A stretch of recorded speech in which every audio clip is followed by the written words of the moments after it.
மே 4ஆம் தேதி என்ன நடக்க போகுது தமிழ்நாட்டில் அப்படிங்கிற கேள்வியை திரும்ப திரும்ப எல்லா தரப்பிலும் கேட்டுக்கிட்டே இருக்கிறாங்க. யாருக்கு யார் ஆச்சரியம் கொடுக்க போகிறார்கள்? திமுக வெர்சஸ் அதிமுக வெர்சஸ் தாவைக்கா வெர்சஸ் நாத்தாக்கா, இதுதான் நம்ம இன்னைக்கு பேச போகிற பொருள். புகழேந்தி சார், உங்கள்கிட்ட இருந்து ஆரம்பிக்கிறேன். என்ன சொல்கிறாங்க? எலெக்ஷன் முடிஞ்சிருச்சு, ஓட்டு பதிவு அன்னைக்கே ஒரே பரபரப்பாக இருந்துச்சு ரெண்டு திராவிட கட்சிகள்லையும். மூணாவது ஏதோ ஒரு பெரிய அலை அடிச்சிருக்காமே. Good evening to news Tamil 24/7. ஆமா, தேர்தல்லாம் முடிஞ்சது, அலை அடிச்சிருக்கு அப்படிங்கிறீங்க. ஆனா திராவிட முன்னேற்ற கழக அரசு மீண்டும் ஆட்சி கட்டிலில் அமரும் என்பதில் எந்த மாற்று கருத்தும் இல்லை. கரெக்டா பிளான் பண்ணி ஒரு கூட்டணி அமைப்பதிலே அவர்கள் மிகவும் ஸ்ட்ராங்கா அந்த கூட்டணியை அமைத்து எந்தவித பாதிப்பும் இல்லாமல் கொண்டு போயிருக்கிறார்கள், கட்டமைத்திருக்காங்க.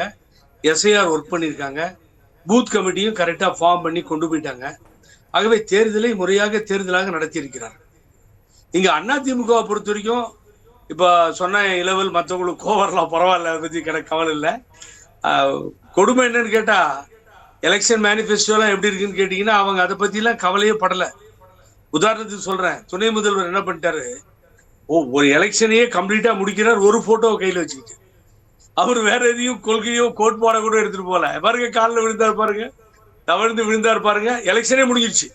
எல்லா இடத்துலயும் இதுதான் பிரச்சாரம். இதுக்கு ஆத்திரப்பட்டு கோவப்பட்டு இந்த நாட்டினுடைய முதலமைச்சர் ஆட்சியில் இருந்தா இதே கொரோனா வந்திருந்தா போயிருப்பார் மேல.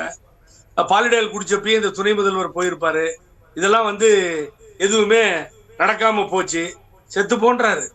அப்புறம் பாத்தீங்கன்னா ஒருத்தர் ரொம்ப ரொம்ப புத்திசாலி, அவர் எலெக்ஷன் டைமுக்கு முன்னாடி என்ன பேசுறாருன்னு கேட்டீங்கன்னா, மாபெரும் என்ன கோடிக்கணக்கான மக்கள் போற்றி வழங்கிய அப்துல் கலாம் என்கின்ற மாபெரும் குடியரசுத் தலைவரை ஒப்பிட்டு கனவு காண சொன்னார். எங்கிட்டே சொன்னார், அவர் நதிநீர் இணைப்புன்னார், ஹையர் எஜுகேஷனை பத்தி சொன்னார். எல்லா இடத்துலயும் அவர் ஒரு கனவு காண சொல்லுவாரு. அந்த கனவை நான் கண்டேன், அதை முதலமைச்சர் நிறைவேற்றி வரணும், எனக்கு நயன்தாரா வேணும்ன்றார். இன்னொருத்தர் புடவையை கொடுப்பீங்க, பாவாடையை கொடுக்க மாட்டேன்றீங்களேன்றார். இதெல்லாம் அதிமுகவுடைய எலெக்ஷன் மேனிபெஸ்டோ சார், இதெல்லாம் எங்கேயாவது கேட்டிருக்கீங்களா நீங்க? இன்னொருத்தர் கோயம்புத்தூர்ல சொல்றாரு, பெண்களை மாத்திரம் கேட்காம இருக்காங்க, அதையும் கேட்பானுங்கன்ற. இப்படி தடுமாற்றம் இப்படியே போய் தடுமாற்றத்தை ஏற்படுத்தி என்ன பேசுகிறார்கள் புரியாமல் பேசி திராவிட முன்னேற்ற கழகத்திற்கு அவரே வலு சேர்த்து கொடுத்தாங்க. முக்கியமான பாயிண்ட் வரேன் சார். 20% தான் நாடாளுமன்றம் முடிஞ்சு எங்களிடத்துல வாக்குகள் இருக்கு, 20% வாங்கிட்டோம். போன நாடாளுமன்றத்துல 19 வாங்கினோம், இந்த நாடாளுமன்றத்துல 20 வாங்கிட்டோம், 1% ஜாஸ்தி வாங்கிட்டோம் அப்படின்னு முழக்கமிட்டார் பழனிசாமி அவர்கள். அப்ப 20% வச்சுட்டு எப்படி ஆட்சி அமைப்பீங்க? எப்படி இப்ப கூடுதலான சக்தி உங்களுக்கு கிடைச்சிரும்? அந்த 20% ஓட்டு போதுமாப்பா ஆட்சி அமைக்கிறதுக்கு? அதை அவர்களே சொல்லிவிட்டார்கள், 20% தான் இருக்குன்னு. இப்ப 10% விஜய் தள்ளிட்டு போயிட்டு இருப்பாருன்னு எனக்கு. ஏன்னா யார் என்ன சொன்னாலும் கவலை இல்லை. நீங்க சொன்ன மாதிரி இப்போ பெரிய எஃபெக்டா மாறி இருக்காது. இப்போ எலெக்ஷனுக்கு பின்னாடி திராவிட முன்னேற்ற கழகம் ஆட்சிக்கு வருன்றது கன்ஃபார்ம் ஆன பின்னாடி இது எங்க பார்த்தாலும் விசிலுக்கு போட்டேன்னு சொல்லி அந்த சவுண்டும் ஒழிச்சுக்கிட்டே இருக்கு. நான் அதை மறைக்க விரும்பல. நான் ஆதரவு கொடுத்ததால அந்த கட்சியை பத்தியே சொல்லிட்டு போகவும் விரும்பல. ஆகவே அதிமுக அட்ரஸே இல்லாம கம்ப்ளீட்டா போயிடுச்சுங்கிறது தான் உண்மை. நான் உண்மையை சொல்லிடுறேன். கோவை மண்டலத்துக்கு போயிருந்தேன், சுற்றுப்பயணம் செய்தேன். அங்க 4 இடத்துல ஏடிஎம்கே வரும். சேலம் ஒரு 5 இடத்துல வரும். 5 நாள் 9, 10 இடத்துல இழுபறி இருக்கு தமிழ்நாட்டுல. ஆகவே அங்க கூட அதை கூட சேர்த்துக்கோங்க. மதுரை, தேனி, திருச்சி போனதே 0, தஞ்சை மண்டலம், மெட்ராஸ் எங்கேயுமே ஏடிஎம்கே இல்ல. அப்பி தவறி ஒவ்வொரு சீட்டு வந்தாதான் எலெக்ஷன் முடியும் பொழுது மீண்டும் இவர் முதல்வர் ஆவார், மாண்புமிகு ஸ்டாலின் அவர்கள். அதுதான் நடக்க போகுது.